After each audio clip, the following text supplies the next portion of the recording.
বৌমা, পঞ্চমের আসতে দেরি হবে, তুমি খেয়ে নাও। ও না আসলে আমি খাবো না মা। ওকে আরে বাড়ির ভাত খেতে হবে না মা, ডিভোর্স পেপারে সইটা করে দিয়েছি, তুমিও সইটা করে আসতে পারো। পঞ্চম থাক মা, ভালোবাসা কখনো জোর করে আদায় করা যায় না। বৌমা, তুমি চলে গেলে আমাকে কে দেখবে? ডিভোর্সটা আপনার ছেলের সঙ্গে হচ্ছে, আপনার সঙ্গে না মা। উল্টি সুখে থেকো। এ কি, মহিলাটা তো অসুস্থ হয়ে পড়েছে, চিকিৎসা করাতে হবে। মিস্টার বরণ, আপনি বাবা হতে চলেছেন।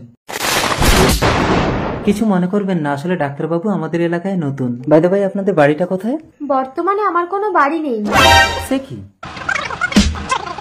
আমাকে একটা কাজ খুঁজে দেবেন? না না, এই অবস্থায় আপনাকে কাজ করতে হবে না, এই বাড়িতে আমি একা থাকি, আপনি এখানে থাকুন, আমি আপনাকে খেটে খাওয়াবো। আপনি একা থাকেন, লোকে তো আমাকে বদনাম দেবে। এসো আমরা নতুন সম্পর্ক গড়ি 10 বছর পর। মা আমি খেলতে যাচ্ছি। না একদম যাবি না, আমি কাজে যাচ্ছি। মানুষটা বাড়িতে একা আছে শোনাই। সেদিন গাড়ির চাকাটা আমার পায়ের উপর থেকে না গিয়ে আমাকে পিষিয়ে দিলে ভালো হতো। ও কথা একদম বলবে না, আমি তোমাকে খেটে খাওয়াবো। মেয়েরা শুধু একটু ভালোবাসা চায়, যার অভাব তুমি কোনোদিন দাওনি। আসি। তাড়াতাড়ি ফিরে আসবে বলটি।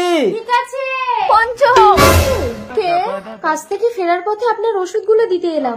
কি অবস্থা হয়েছে আপনার? ওকে তো একটা বিয়ে করতে বলতে পারেন। ও প্রতিজ্ঞা করেছে জীবনে বিয়েই করবে না। মা একটু বসো, আমি তোমার খাবারটা বানিয়ে আনছি। কেমন আছো তুমি? পঞ্চম, বুলটির সাথে কথা বল। সরো, আমি করে দিচ্ছি। নিজের চরকায় তেল দাও। আমাকে ওভাবে বলো না, ডিভোর্সটা তুমিই দিয়েছিলে। এইটা ডিভোর্স পেপার? মিলনপত্র? এইটা আমাদের বিয়ে রেজিস্ট্রি পেপার। ইয়া কি করে বললাম ডিভোর্স পেপারে সইটা করে দাও, তুমি না দেখে সইটা করে দিয়ে বেরিয়ে গিয়ে আরেকটা বিয়ে করে নিও। আমাকে তুমি ক্ষমা করে দাও পঞ্চম। আমি ক্ষমা করলেও এই সমাজ তোমাকে ক্ষমা করবে না। একটা ছোট্ট সন্তানকে তুমি অন্য পিতার পরিচয়ে মানুষ করছো। বুলটি আমাকে বিয়ে করেনি পঞ্চম, এই দেখো ও আমাকে প্রতি বছর রাখি বাঁধে। দাদা তুমি আমার বাবা। শোনাই? দেখেছিস পঞ্চম, ভালোবাসা অন্ধ।